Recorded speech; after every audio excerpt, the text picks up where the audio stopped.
Hello everyone, this is Satyabhama and welcome back at your learning platform EVA Academy। तो topic हमारा adjective चल रहा था। चलिए देखते हैं आज के सेशन में क्या है। Adjectives as subject complement. सबसे पहले समझिए सब्जेक्ट कॉम्प्लीमेंट्स क्या होते हैं। कॉम्प्लीमेंट्स होता है पूरक, सब्जेक्ट पूरक यानी जो सब्जेक्ट को पूरा करे वो होता है सब्जेक्ट कॉम्प्लीमेंट। ठीक है, ये कंप्लीट शब्द से बना है यानी पूरक होता है। ठीक है, देखिए मैं एक कॉन्सेप्ट आपको बता देती हूँ। यहाँ से आपको क्वेश्चन देखने को मिलता है कॉम्प्लीमेंट्स। इस कॉम्प्लीमेंट्स मीन्स होता है प्रेज यानी किसी की तारीफ आप कर रहे हैं। ठीक है, ये कॉम्प्लीमेंट्स यानी ये पूरक होता है जो किसी चीज को पूरा करे, और ये वाला कॉम्प्लीमेंट्स यानी आई जो है इसके मीन्स होता है आप किसी को तारीफ कर रहे हैं या किसी की प्रेज कर रहे हैं। ठीक है, वो होता है कॉम्प्लीमेंट्स। चलिए आइए देखते हैं अपना concept. Adjective as subject complement. एक पूरक के रूप में एडजेक्टिव कैसे आता है। एग्जाम्पल देखिए, आई एम स्मार्ट, राइट। तो आई हमारा यहाँ पे क्या है, सब्जेक्ट है। सब्जेक्ट को पूरा कौन कर रहा है, ये। तो ये हमारा सब्जेक्ट कॉम्प्लीमेंट है। ठीक है, और इसके बीच में आने वाली वर्ब को हम लिंकिंग वर्ब कहते हैं। कई बार मैंने आपको बता दिया है। दूसरा एग्जांपल देखिए, ही इज इंटेलिजेंट यानी ही और इंटेलिजेंट दोनों एक ही पर्सन है, राइट। और ही को पूरा करने वाला वर्ड ये इंटेलिजेंट है और इसको हम सब्जेक्ट कॉम्प्लीमेंट बोलेंगे। बात आई समझ में। सब्जेक्ट कॉम्प्लीमेंट तो है ही ये, साथ में क्या है, एडजेक्टिव भी है ना।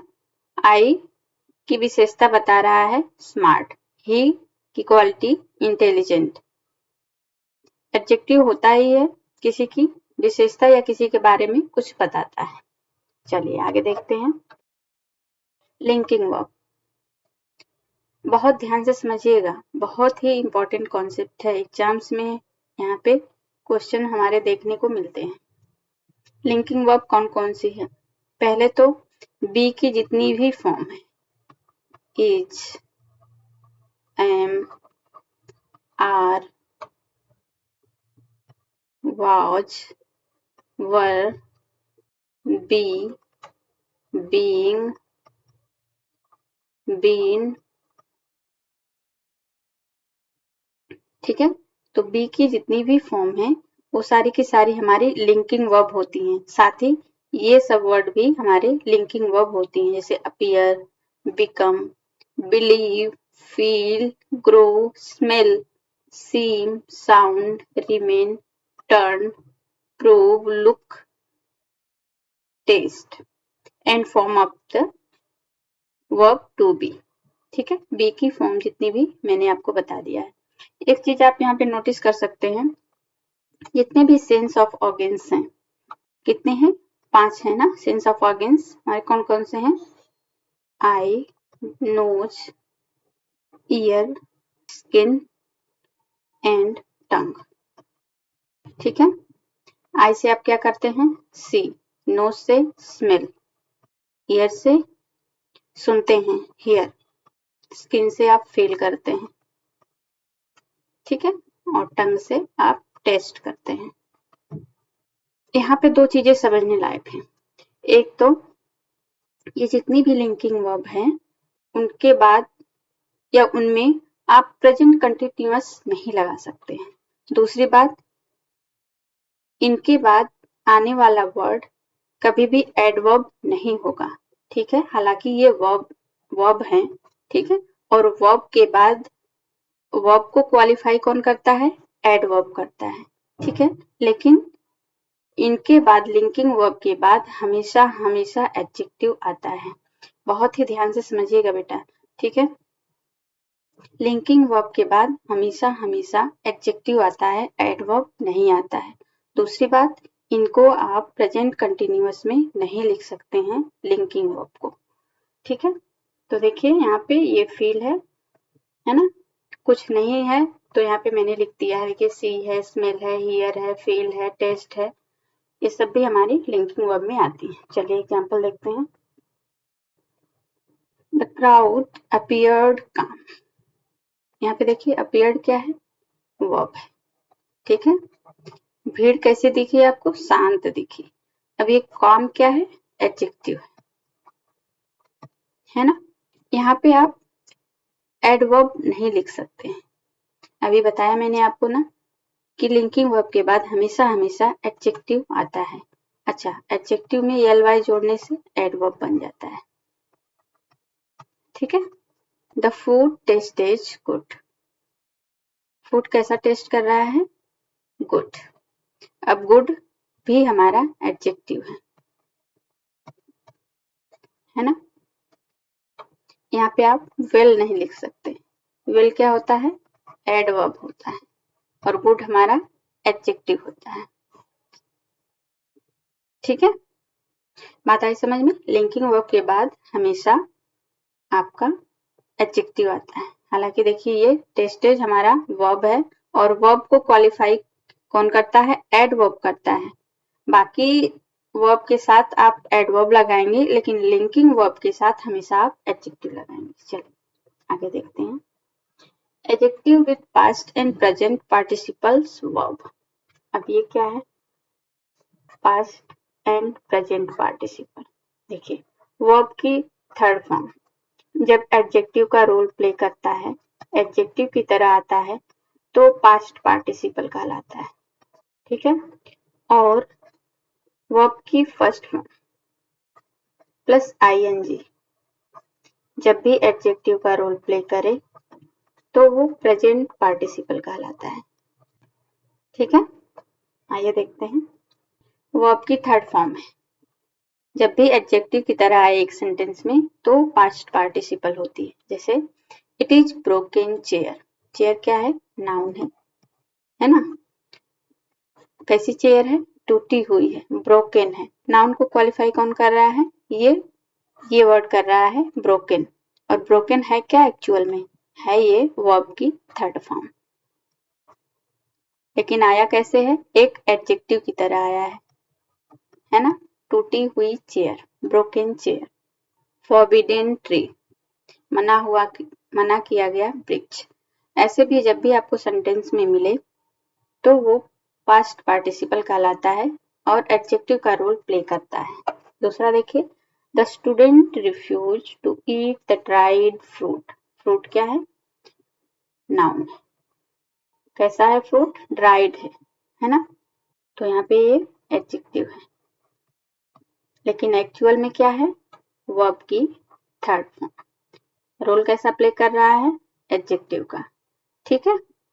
तो ये हमारा पास्ट पार्टिसिपल कहलाता है। आइए देखते हैं दूसरा।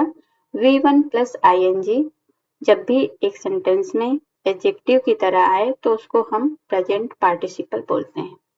I saw a sleeping lion in the forest.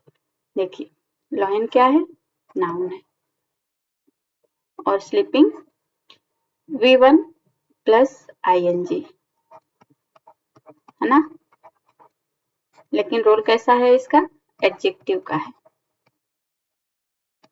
बात को समझ रहे हैं। स्लीपिंग लायन, सोता हुआ शेर,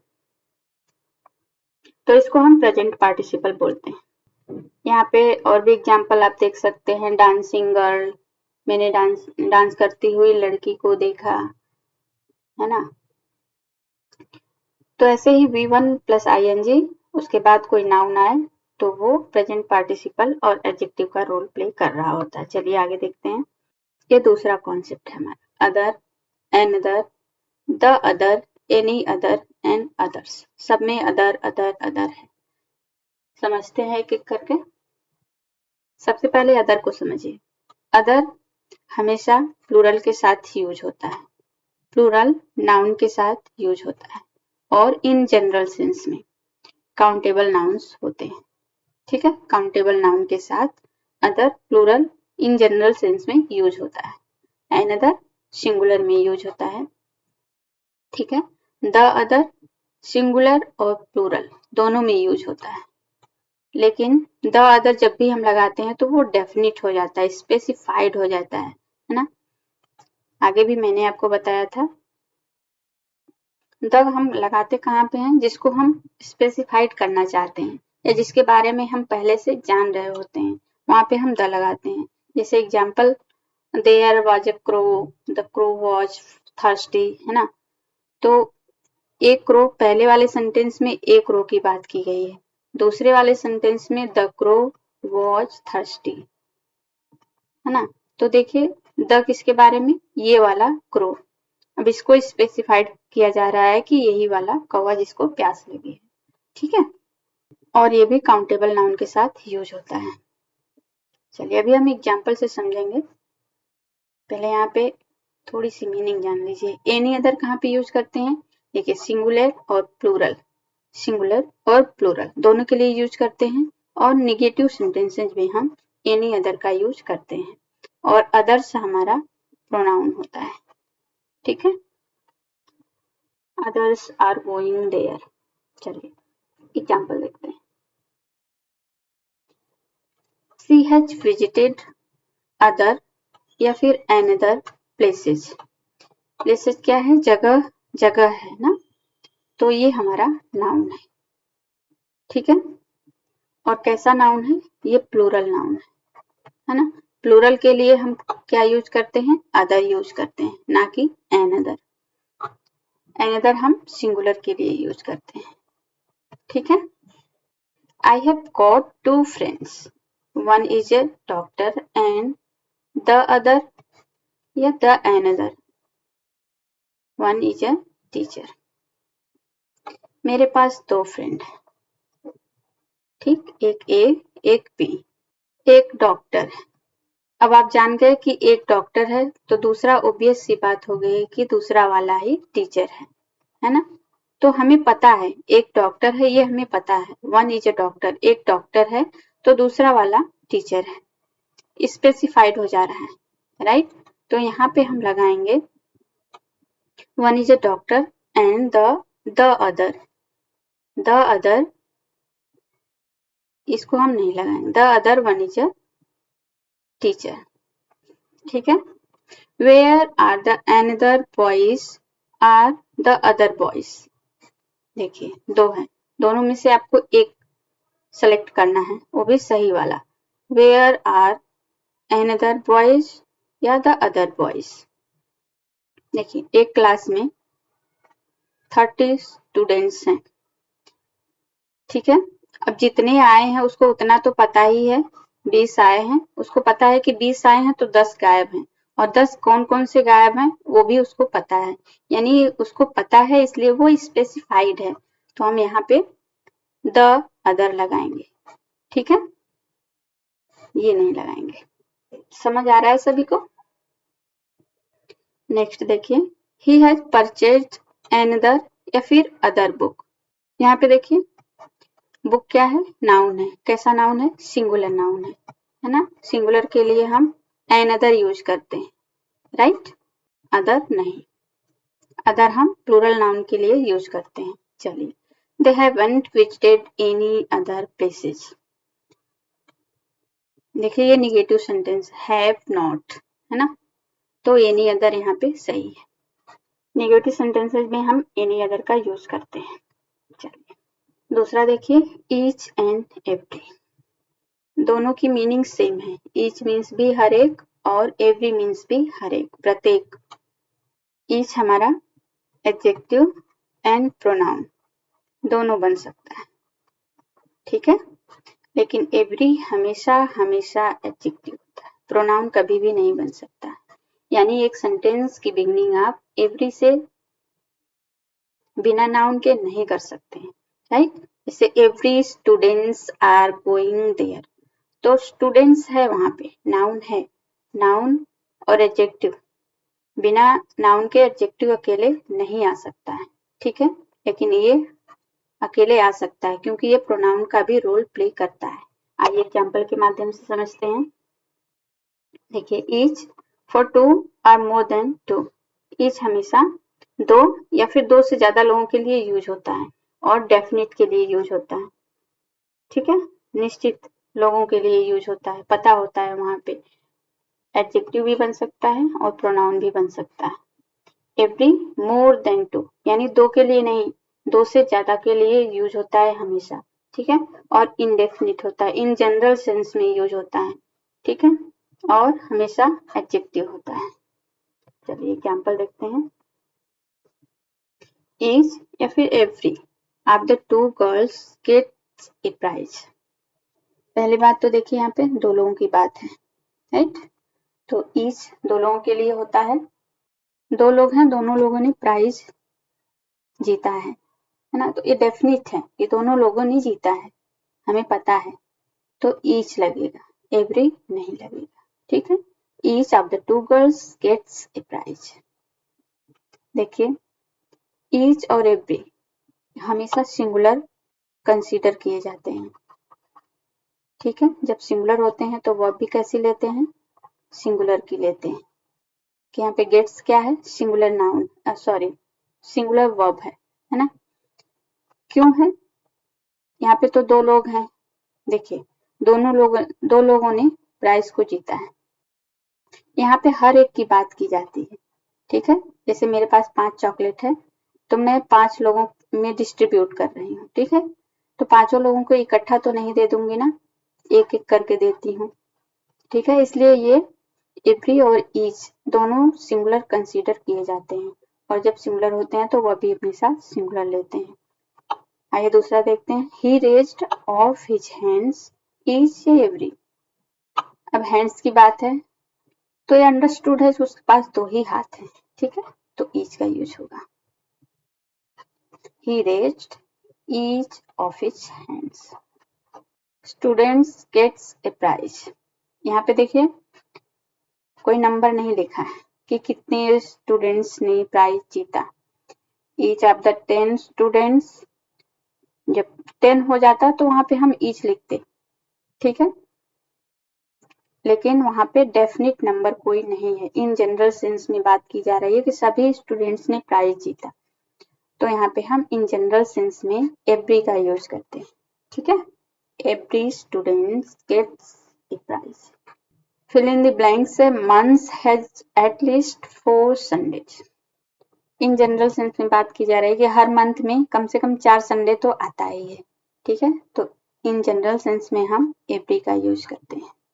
almost dash story has a title. यहाँ पे भी इन जनरल सेंस की बात की जा रही है कि हर स्टोरी के पास, ऑलमोस्ट अधिकांशतः हर स्टोरी के पास एक टाइटल तो होती ही है, TITLE, ठीक है। ये टाइपो एरर हो गया है, तो यहाँ पे इन जनरल सेंस में एवरी का यूज होगा। बात आ रही सभी को समझ में? चलिए देखिए इस सेंटेंस में ऑलमोस्ट हो, नियरली हो, रफली हो, अप्रोक्सीमेटली हो, प्रैक्टिकली हो, जनरली हो, है ना। तो इन जनरल सेंस की बात हो रही होती है, और इन जनरल सेंस हम एवरी का यूज करते हैं, ईच का नहीं। अब देख लेते हैं एक छोटा सा कॉन्सेप्ट है ऑल का। ऑल एक एडजेक्टिव या फिर डिटरमिनर, ये जितने भी है ना, ये डिटरमिनर का भी रोल प्ले करते हैं।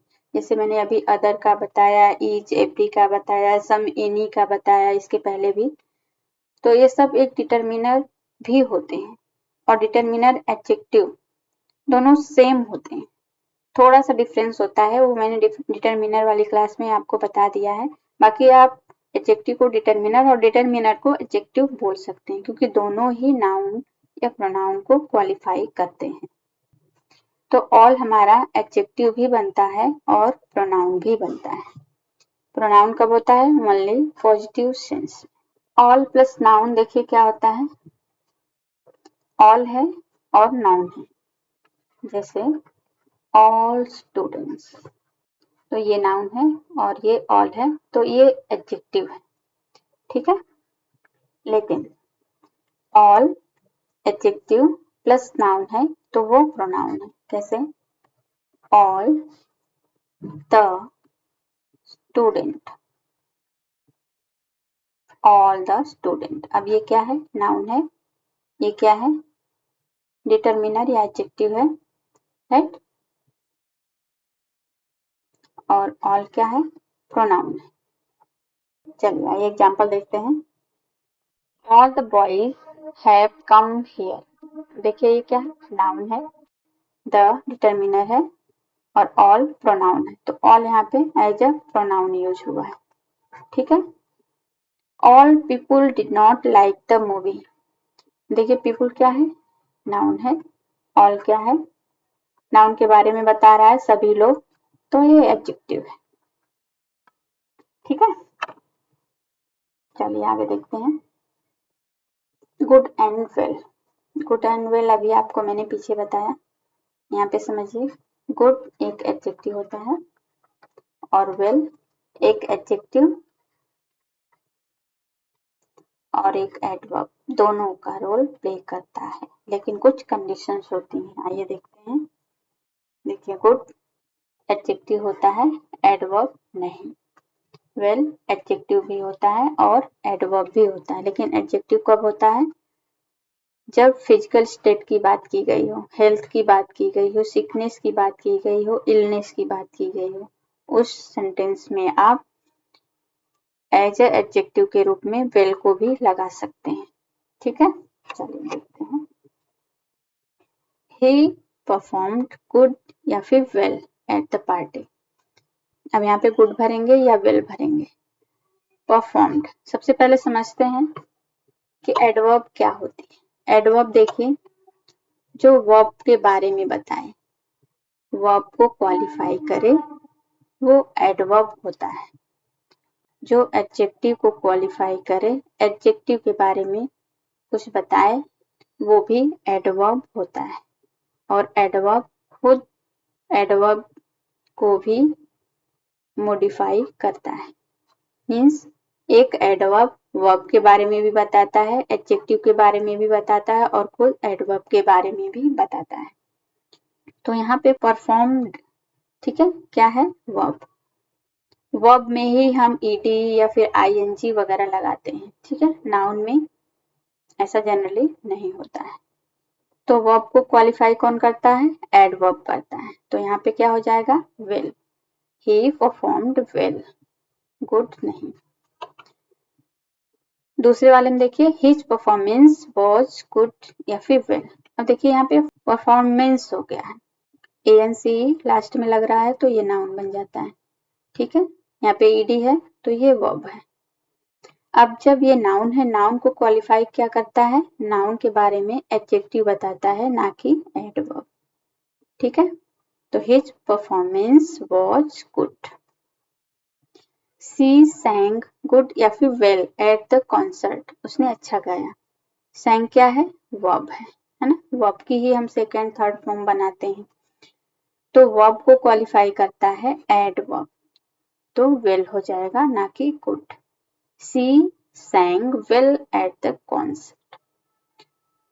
Next, she is a good या फिर वेल सिंगर। अब देखिए सिंगर क्या है, नाउन है ना। नाउन को क्वालिफाई करने वाला एडजेक्टिव होता है, तो गुड हो जाएगा। She is a good singer, right. तो गुड और वेल का कॉन्सेप्ट समझ में आया। गुड हमेशा एडजेक्टिव होता है जो कि एक नाउन को क्वालिफाई करता है। वेल एक एडवर्ब होता है। एडजेक्टिव होता है लेकिन उसकी कंडीशन होती है कि फिजिकल हेल्थ के बारे में बात की जा रही हो, वहां पे इलनेस की, सिकनेस की बात की जा रही हो, उस केस में आप एडजेक्टिव भी लगा सकते हैं एज ए वेल, ठीक है। आइए टेस्ट योरसेल्फ। अब आपको बात समझ में आ गई है तो यहाँ पे भर के दिखाइए। The teacher rewarded all those students who had performed good या फिर well in the exam। Sentence तो वही है, परफॉर्म्ड है, देखिए वर्ब तो वही है, सॉरी वर्ब तो वही है ना, who had performed। टीचर ने रिवॉर्ड दिया किसको, उन स्टूडेंट्स को जिन्होंने अच्छा परफॉर्म किया। तो वर्ब को यहाँ पे क्वालिफाई करना है, वर्ब के बारे में पूछा जा रहा है ना। परफॉर्म किया, कैसा किया, अच्छा किया ना। और वर्ब को कौन क्वालिफाई करता है या कौन मॉडिफाई करता है, एडवर्ब करता है, ठीक है। Performed well in the exam. तो बी पार्ट में हमारा एरर था। चलिए, Surbhi's performance is in the film was better than Srishti's but not as well as Kruti's. Surabhi की परफॉर्मेंस फिल्म में सृष्टि से तो अच्छी है लेकिन कृति से अच्छी नहीं है ना? क्या अच्छा नहीं है? उसका परफॉर्मेंस। परफॉर्मेंस यहाँ पे नाउन है ना? अभी पीछे ही बता के आया मैंने। तो नाउन को मॉडिफाई कौन करता है? नाउन को मॉडिफाई करता है एडजेक्टिव। तो यहाँ पे गुड होगा ना कि वेल। ठीक है। I can speak Gujarati. I can speak Gujarati a little. मैं थोड़ा गुजराती तो बोल सकता हूँ but not as good as you do. जितना तुम अच्छा बोलते हो उतना अच्छा नहीं बोल सकता। तो यहाँ पे बोलने की बात हो रही, नहीं बोल सकता है ना? वर्ब को क्वालिफाई करना है, वर्ब के बारे में पूछा जा रहा है। स्पीक के बारे में हमें बताना है। स्पीक क्या है? वर्ब है। और वर्ब को मॉडिफाई कौन करता है? एडवर्ब करता है, एडजेक्टिव नहीं। तो एज वेल, वेल हमारा क्या है? एडवर्ब है, एडवर्ब यूज होगा। ठीक है। The quality of apples is good या फिर वेल। यहाँ पे क्या है? क्वालिटी बताना है ना? एप्पल की। और क्वालिटी कौन बताता है? एडजेक्टिव बताता है। Quality of Apple is good. यहाँ पे देखिए ये प्लूरल नाउन है लेकिन यहाँ पे एप्पल्स के अकॉर्डिंग आप सोच रहे होंगे यहाँ पे आर आना चाहिए बट ऐसा नहीं है। बहुत ही इंपॉर्टेंट कॉन्सेप्ट है। देखिए पहले तो यहाँ पे देखिए ऑफ आया है। ऑफ क्या है? प्रीपोजिशन। और प्रीपोजिशन के बाद आने वाला वर्ड हमारा सब्जेक्ट नहीं बनता है। ठीक है। उसके ऑफ यानी प्रीपोजिशन के पहले आने वाला वर्ड ही हमारा सब्जेक्ट बनता है। और सब्जेक्ट द क्वालिटी, आप समझ रहे हैं, क्वालिटी अनकाउंटेबल नाउन है। आप उसको गिन नहीं सकते हैं। जब गिन नहीं सकते हैं तो उसको प्लूरल भी हम नहीं बना सकते हैं, राइट? तो अनकाउंटेबल नाउन जितने भी होते हैं वो हमेशा हमेशा सिंगुलर कंसीडर किए जाते हैं और सिंगुलर के साथ वर्ब भी सिंगुलर की आती है। ठीक है। हालांकि ये सब मैंने आपको पहले कई बार बता दिया है बट रिवीजन का मेरा एक ही मकसद है कि आपको वो सारे के सारे कॉन्सेप्ट अच्छे से दिमाग में बैठ जाएं। चलिए, आई एम नॉट फीलिंग। अब देखिए यहाँ पे फीलिंग, मैं अच्छा फील नहीं कर रहा हूँ, है ना? तो फील हमारी क्या है? वर्ब है। ठीक है। और वर्ब को मॉडिफाई करने वाला वर्ड एडवर्ब होता है। Not feeling well today. आगे देखते हैं। First and foremost. फर्स्ट क्या है?